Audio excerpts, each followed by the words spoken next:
Hi, everybody. I'm Justin Sherman, founder of Equity Machine Works out of the Seattle, Washington area. My background in manufacturing started as a machinist approximately 12 years ago, and I worked my way up through programming and into management. I did that for a little while, then got into trades education as a teacher, and then program management for a pre-apprenticeship program. From there, I got into scientific instrumentation for an R&D company out of Bellevue, Washington.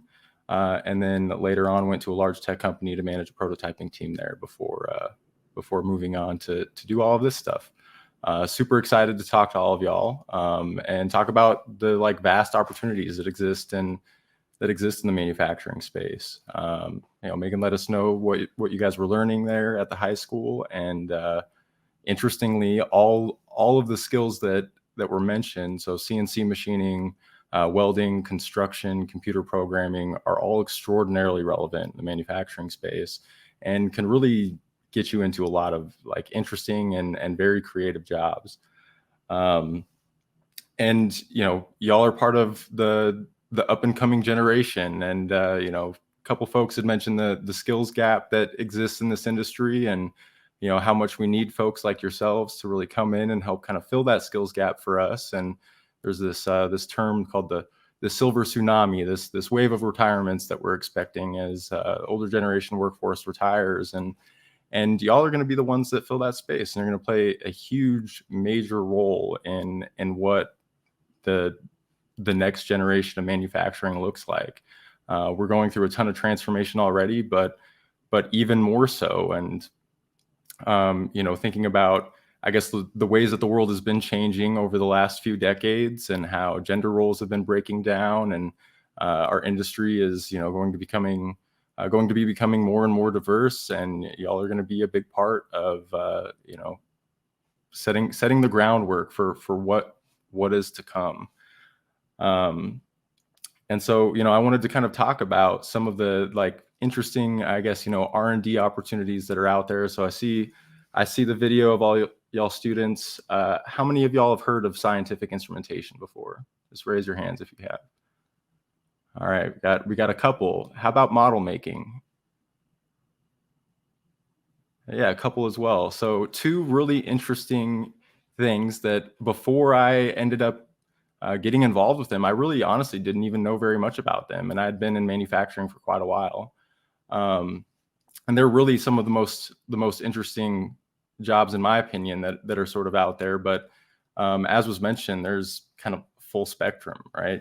With manufacturing, you can be a machinist, or a welder, et cetera, or you can get into sales, you can get into marketing, you can get into design work, and there's so much opportunity out there right now for, as was mentioned, kind of getting your training and education paid for by your employers. And there's a lot of programs out there that are both federally and state recognized that are great pathways for that.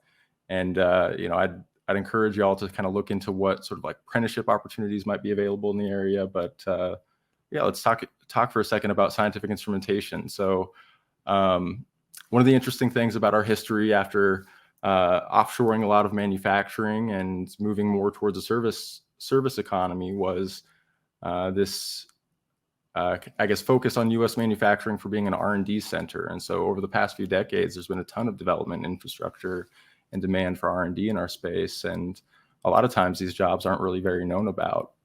But to give you an example of some of the stuff that we did at Intellectual Ventures, so it'd be next gen technologies and metamaterials, working with organization called TerraPower, which some of y'all may have heard of. They're working on modular nuclear reactors to be able to be scalable for sizes of communities, very safe, sort of very different technology than what we use at, say, big plants like what's in my state, like Hanford, for example. But rather, this is something that's much smaller, runs on uranium salts.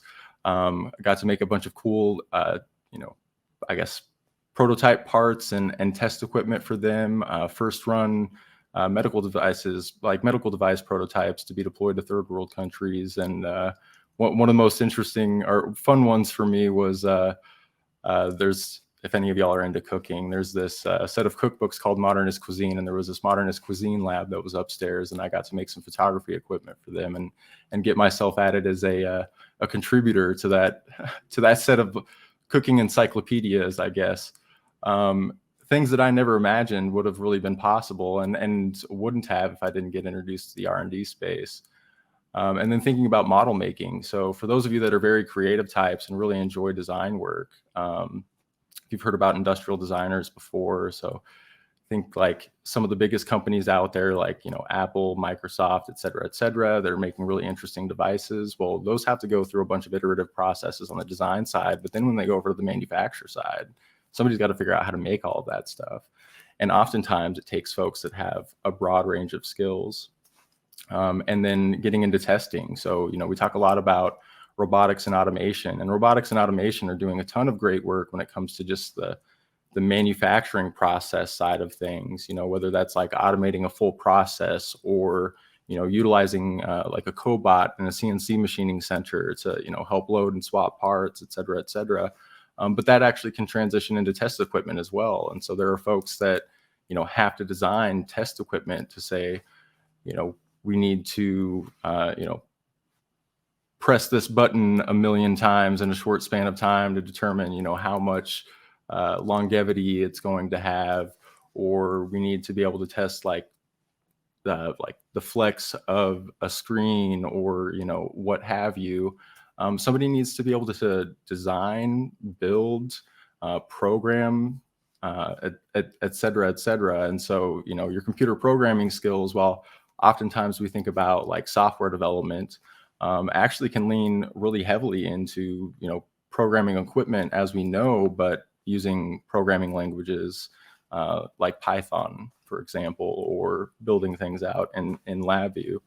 And I just really want to kind of, bring your attention to that as sort of an idea, because I know kind of, coming out of high school, I remember myself just not really knowing much about what was out there and having folks kind of give me like a little bit of an idea, but they might be a little bit too disconnected. But there's tremendous opportunity out there. And if you're getting close to graduating, which I imagine many of you are, and you're going to be looking to move on, I'd encourage you to reach out to any of us that are here presenting today. I'm sure we'd all be more than happy to give you our time and give you a little bit of guidance if you're looking for, connections into an interesting space. But, what manufacturing has been able to do for me with zero student debt, sorry, Megan, has been incredible. I never would have imagined. And now, I've gotten to do all these really interesting things. And now I get to travel around and do even more interesting things and speak to folks like yourselves. And, the fact that y'all are sitting here and considering careers in manufacturing is really exciting to me, because I know, again, what it's done for me, and I absolutely know what it can do for you.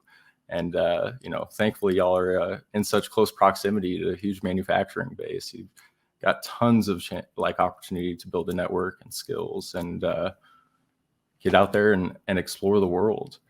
I wanted to, kind of present a little bit more. And if you're interested, I can kind of share some screens and show you some of the stuff that goes on at places like Intellectual Ventures and TerraPower.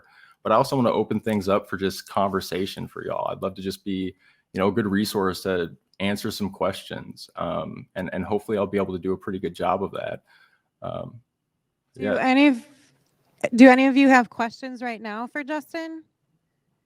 Go ahead. Let's see if you can get the mic a little bit closer. I can't, I'm unable to hear. 1 second, I'm going to repeat it for you. Thank you. What personally made you want to enter manufacturing?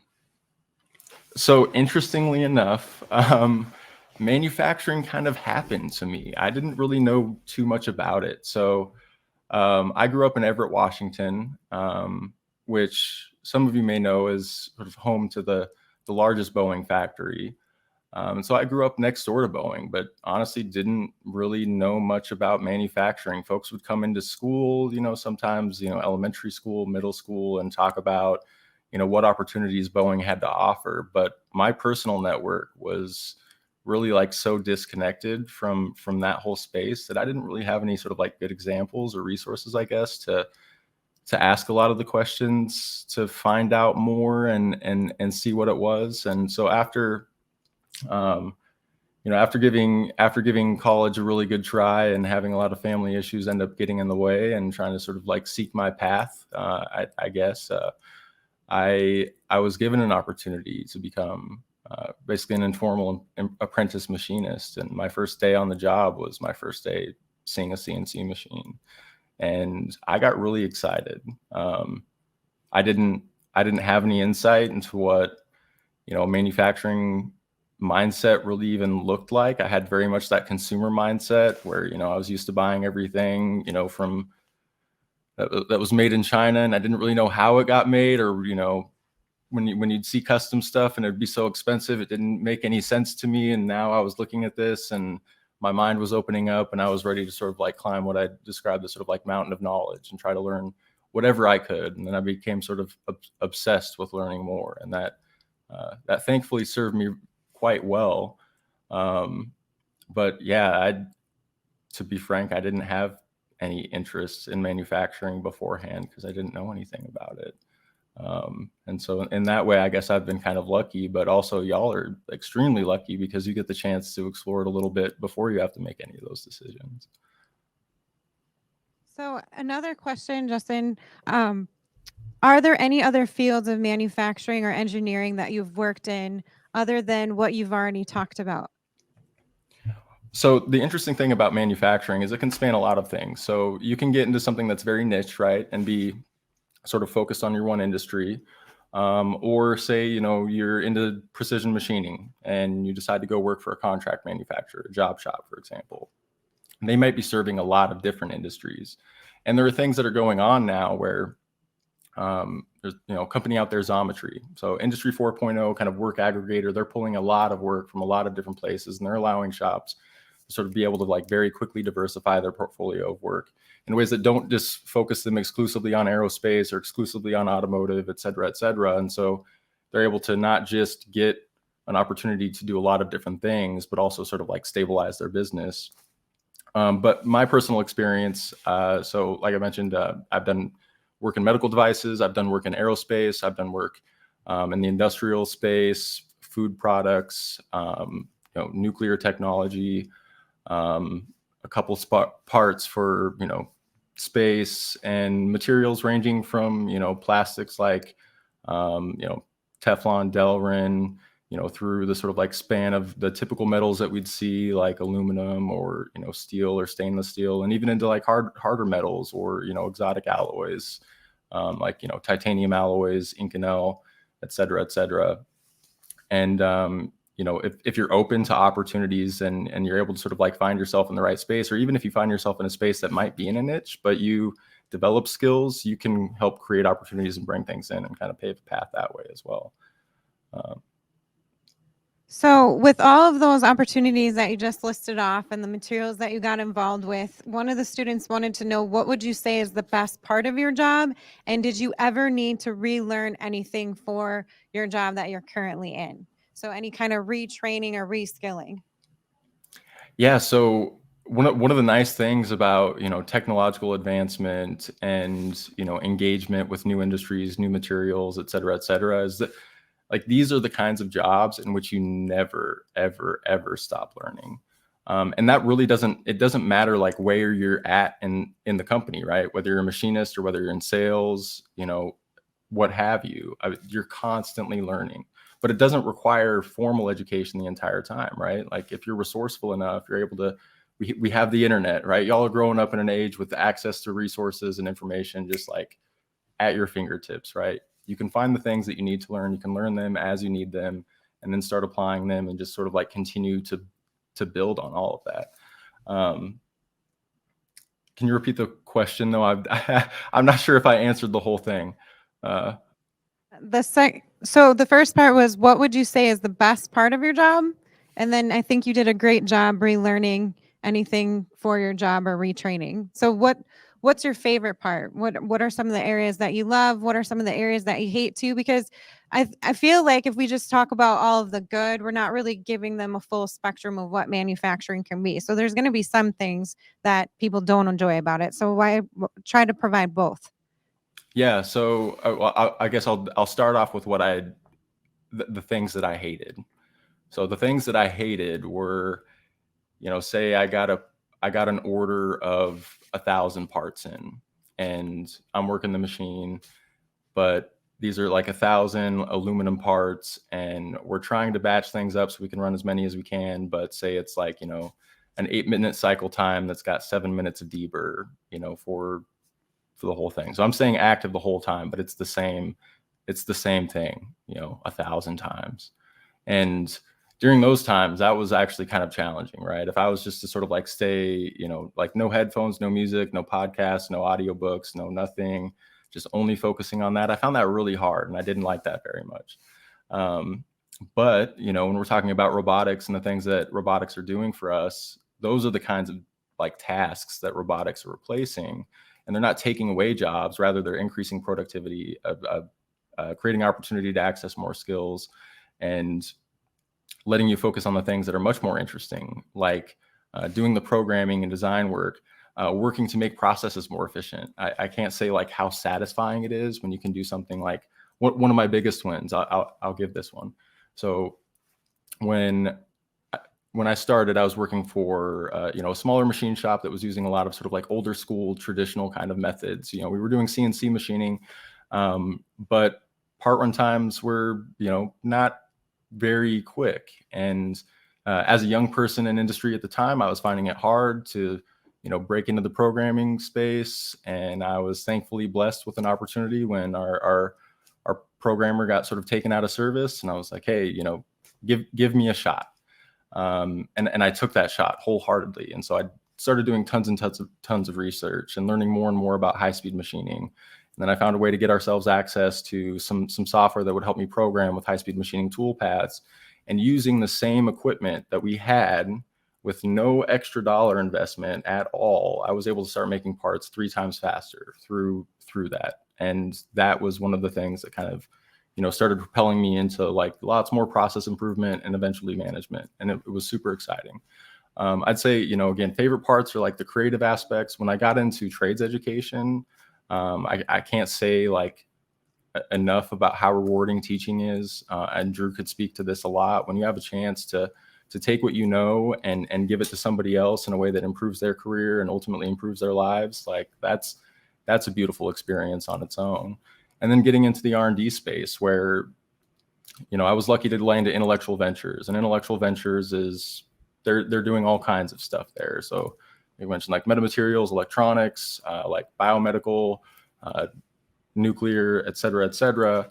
That created tons of learning opportunities for me, because not only was I doing a lot and sort of like learning about the various pieces of equipment that I was going to be making parts on. So I'd come in, as a machinist, like knowing mills and lathes, but then I got into EDM and sheet metal work, like water jet, laser cutting, 3D printing, et cetera, et cetera. You just kind of keep building on. And so I'd say like the best part is that it's almost never the same. If you get into the right situation. If you get into, just like a factory, like I'm an equipment operator and that's all I'm doing, that might be a little bit different. That's something like a bit more repetitive, which is good for some mindsets, just not particularly great for mine. But if you get into something that's, more broadly focused, you get a chance to pave your path. And I would argue that's the absolute best thing.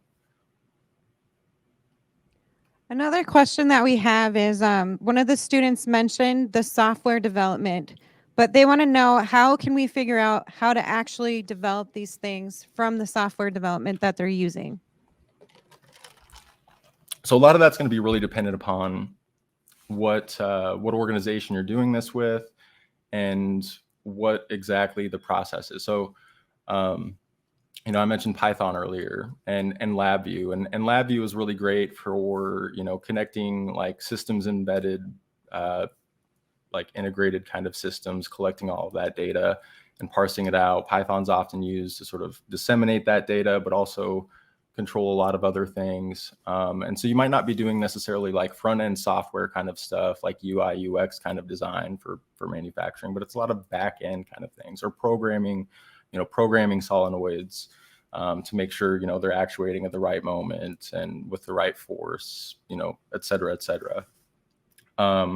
But software development in the hardware space is also really important too. So, think like any of, I guess, the high-tech devices that we're used to using, right? Like each of the specific systems within those devices need to be programmed.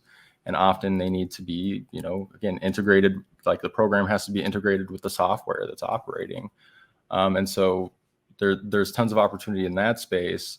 The languages that you would need to learn, though, would be very dependent upon the organization, because if you've dabbled in coding at all, you'll know that a lot of it can do a lot of the same things. Some of it can do very different things. Some more efficient than others, et cetera, et cetera. And some have kind of picked their own path. I guess for some organizations to kind of pick their own path for what they prefer, like Microsoft, for example, for their operating systems and most of their software kind of went the C++ route. But now, now lots of other companies are focusing on Python because they're finding that Python is, easier and more accessible. Or, if you get into like web development side of things, that's a totally different realm. And, you can learn things like .NET architecture, and like with Industry 4.0 coming, or well, it's here rather, but it's going to continue developing.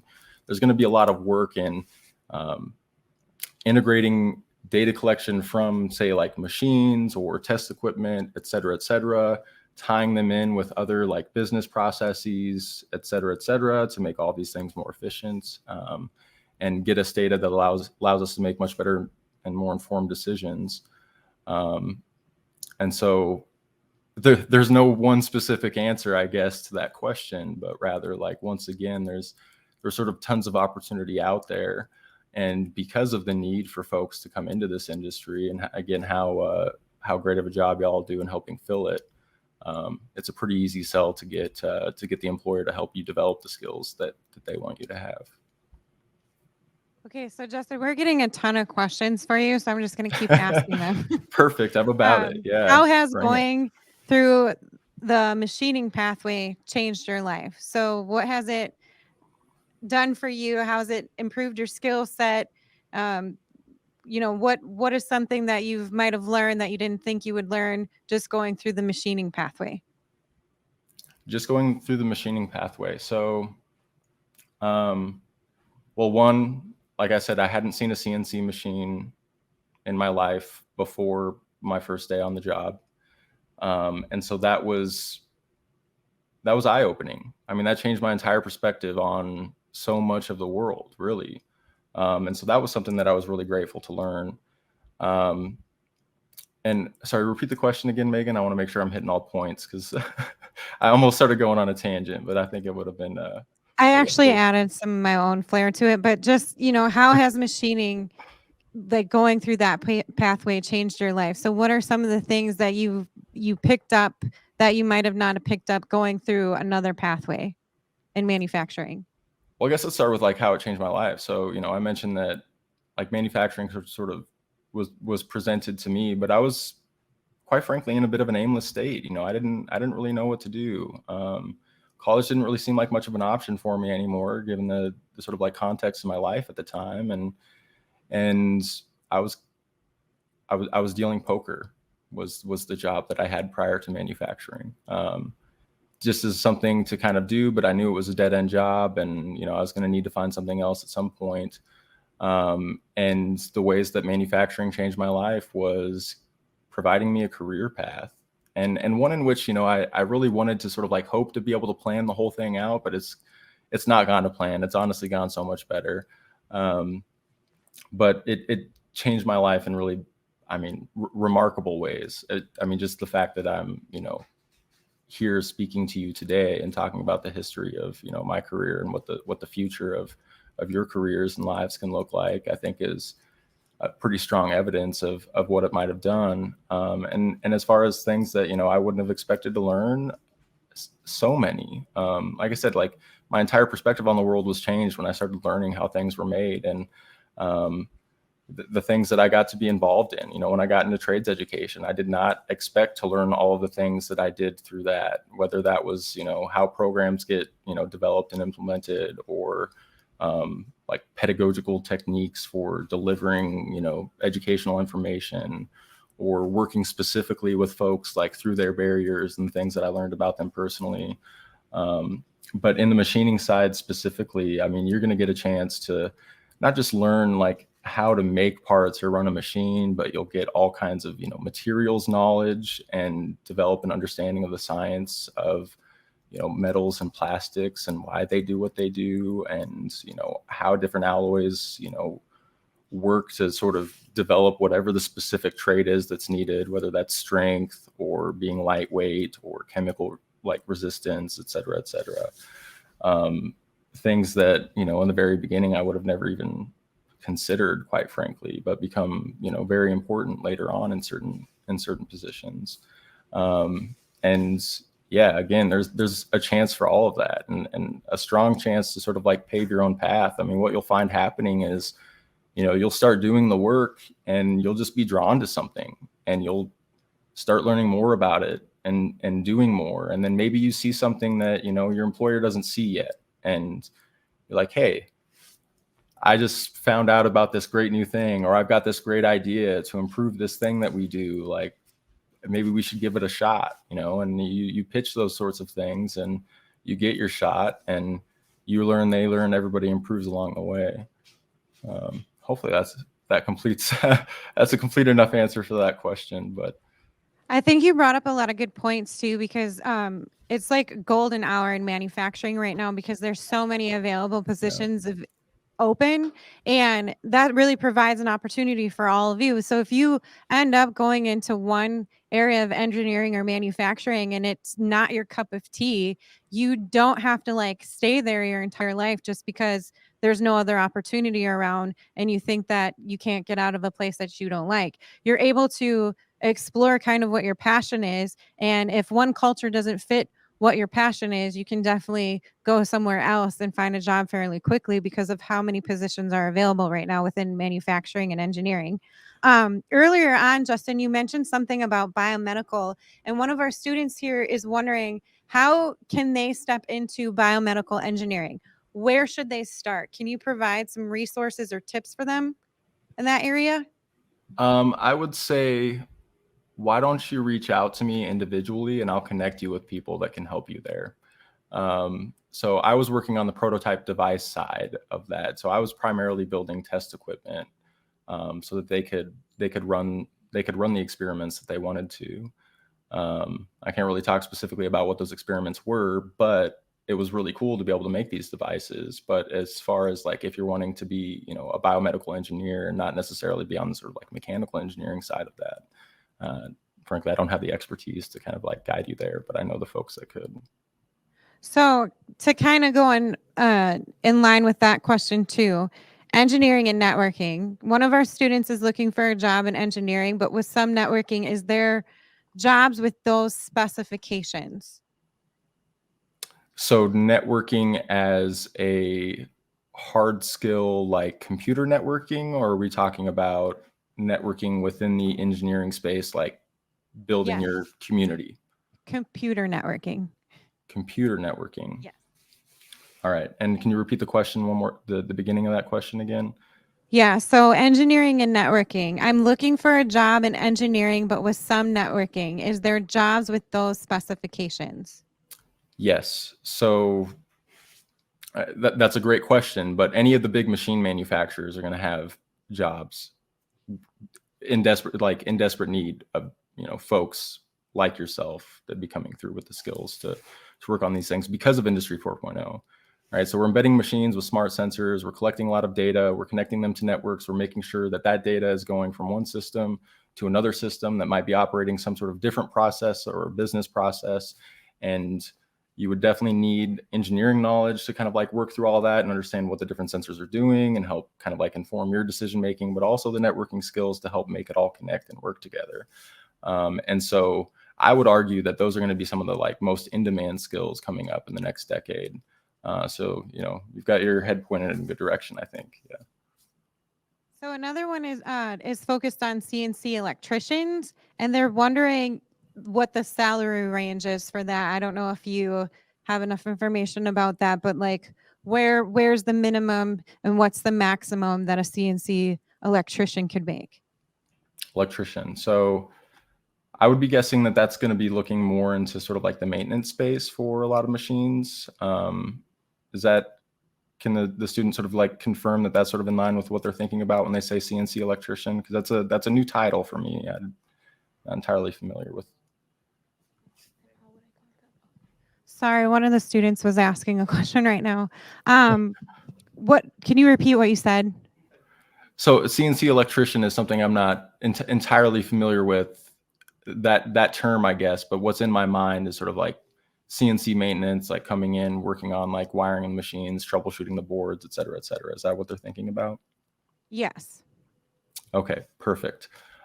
Salaries in that space are actually considerably like relatively high. So I can't like give you a number just right off the top of my head because I don't have it in front of me. But interestingly, CNC maintenance techs have been, well, I guess I'll back up. So we've got a giant skills gap, right? And when I first was getting introduced to skills gap, machinists were kind of my focus at the time, right? And then I learned that the industry was even more desperate for maintenance technicians, to the point that like here in Washington, I know CNC maintenance techs that are making six figures. So if you learn the skills necessary, you can make a ton of money. Electrical skills are going to be critically important for sure, but you're also going to need to develop decent mechanical skills as well to understand like how the different systems function so that you can properly troubleshoot them, get a repair in, and then get the machine or shop, whatever the nature and size of the problem is, back up and running. And there's a ton of opportunity there. And so oftentimes, like a big shop, say it's a shop that's got a couple hundred employees. Well, they'll need a couple maintenance techs, and the company is like dependent upon you doing a good job, and they make sure to compensate you and make sure to create training opportunities and so on and so forth. So I would say, six figures is certainly a possibility. I don't know what it looks like out in Rockford, Illinois. And I also know that oftentimes if I'm calling in, say a CNC service company, to come in and service my machines, I'm paying somewhere between $150 to $300 an hour for that service. And so, a pretty significant portion of that gets kicked down as, compensation towards the person doing that work. I think that's a great question too for any of the manufacturers or businesses tuning in on the live feeds. If you have any sort of salary range for the current positions that you're looking for, specifically to the ones that were mentioned in these students' questions, please send those to me. Also, Justin, one of the students wants to, it was the student that asked about the biomedical question. She does want to reach out to you and contact you. So after this, we'll set something up to maybe connect the two of you, and you can provide her some resources and all that other stuff. Before I let you go, we did receive some other questions from students, but I'm going to hold off on those and ask them in a later presentation because I think they're better for the overall presentation. But I want to know, is there any other last minute advice that you can provide to these students in terms of what the next step is? So a lot of them, are going to graduate this year, get out into the real world, and that can be a pretty scary thing. So do you have any solid advice that you can give them to kind of calm their nerves and provide them direction on where to start in terms of pursuing their next career pathway? Well, the world isn't as scary as we worry. One, the world is also your oyster, I guess, too, right? So you have access to all of it, all the information that you want. A lot of these jobs used to be looked at as something that you couldn't really travel for. They may not pay enough to really make sense to like relocate. Totally different situation nowadays. And so really just kind of like follow your instincts, follow your heart, what interests you, right? Do some exploration, learn about what you can, and don't expect yourself to have a direction right away, but I think eventually you're going to find it. Yeah. And Yeah, be excited about it. We're excited about it for a reason, right? Like we're in it and we're excited about it. We're so excited about you getting to be in it, and all that's for a reason.